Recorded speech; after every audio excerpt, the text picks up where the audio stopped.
किसानों के लिए खुशखबरी आ गई है। उनके अकाउंट में जल्द ही पीएम किसान सम्मान योजना के पैसे आने वाले हैं। पीएम किसान सम्मान योजना के तहत 3 किश्तों में किसानों के खाते में 6,000 रुपये अमाउंट ट्रांसफर किए जाएंगे। फिलहाल किसान 20वीं किस्त का इंतजार कर रहे हैं। अब माना जा रहा है कि मीडिया रिपोर्ट्स के अनुसार जून के तीसरे या फिर चौथे महीने में ये अमाउंट किसानों के खाते में आ सकती है। कुछ रिपोर्ट्स में ये भी दावा किया गया कि 20 जून को पैसे उनके अकाउंट में ट्रांसफर कर दिए जाएंगे। पीएम किसान योजना की 19वीं किस्त फरवरी में ही जारी हो चुकी है। हर 4 महीने के अंतराल पर यह राशि किसानों के खाते में ट्रांसफर की जाती है। अब 4 महीने होने वाले हैं। ऐसे में इस महीने आपके खाते में 2,000 रुपये आने के हाई चांसेस है। माना जा रहा है कि 20वीं किश्त जून के तीसरे या फिर चौथे हफ्ते में किसानों के खाते में ट्रांसफर हो सकती है। हालांकि सरकार की ओर से अब तक किसी भी आधिकारिक तारीख की घोषणा नहीं की गई है।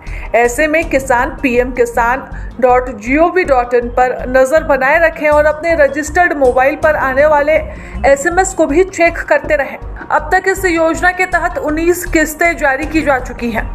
पिछली यानी कि 19वीं किस्त 24 फरवरी 2025 को किसानों के खाते में ट्रांसफर हुई थी। हर बार की तरह इस बार भी किस्त 2,000 की होगी। योजना के तहत हर साल 6,000 रुपये 3 किस्तों में अप्रैल, जुलाई, अगस्त, नवंबर और फिर दिसंबर, मार्च के बीच में किसानों के खाते में जारी किए जाते हैं। इस हिसाब से पीएम किसान योजना की 20वीं किस्त जून 2025 में आना तय माना जा रहा है, क्योंकि पिछली 3 किश्तें भी 4-4 महीने के अंतराल पर आ गई थी। जून 2024 में 17वीं किश्त, अक्टूबर 2024 में 18वीं किश्त, फरवरी 2025 में 19वीं किस्त जारी कर दी गई थी। सरकार की ओर से ये योजना किसानों की आमदनी बढ़ाने के लिए है, लेकिन इसका फायदा तभी मिलेगा जब तक यह प्रक्रिया समय पर पूरी ना हो जाए। अगर आपने अब तक eKYC रजिस्ट्रेशन या फिर डिटेल अपडेट नहीं की है तो तुरंत से पूरा कर ले, नहीं तो 20वीं किस्त से आपको हाथ धोना पड़ सकता है। अगर आपने अभी तक eKYC नहीं करवाई है तो आपकी 20वीं किस्त अटक सकती है।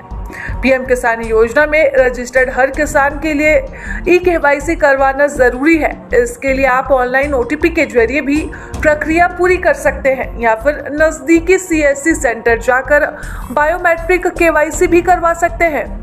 eKYC अधूरी या गलत होने पर भी 20वीं किस्त से आप वंचित रह सकते हैं। हालांकि एक आसान स्टेप के जरिए आप इसे ऑनलाइन भी पूरा करवा सकते हैं। इसके लिए आपको सबसे पहले pmkisan.gov.in पर जाना है, जहां आपको eKYC पर क्लिक करना है। आधार नंबर और रजिस्टर्ड मोबाइल नंबर डालना और फिर OTP से वेरिफिकेशन के बाद इसे सबमिट कर देना है। ऐसा करने से आपका eKYC पूरा हो जाएगा और आपके खाते में पैसे न आने की संभावना बचेगी ही नहीं।